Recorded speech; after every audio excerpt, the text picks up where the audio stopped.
Ma, alam ko po maglilinis na po ako. Kasi po si Kambal, ang tamad-tamad niya po kasi masyadong utusan. Uutusan lang po siya, ang tamad-tamad niya at lagi po siya nagre-reklamo. Hindi nagtaga.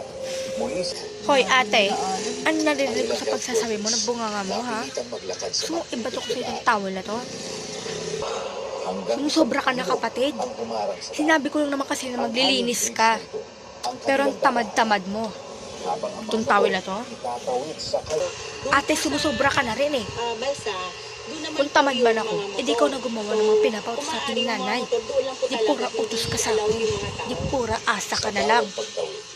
Mas ramdam kung gaano kalaki Ako pa yung mali, ma. sa wakas. Kahit si kapatid ni may ginawang masama, ako pa rin yung mali. Apat na oras na biyahe.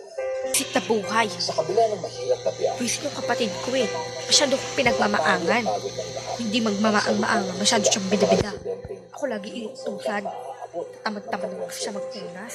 Mahigit na lang. Ako pa ko yung tamad. Pumunta naman sila sa Ranao Milafa Elementary School para sa school-based immunization. Utusan lang naman po kasi siya magpunas, pero di siya makapagpunas.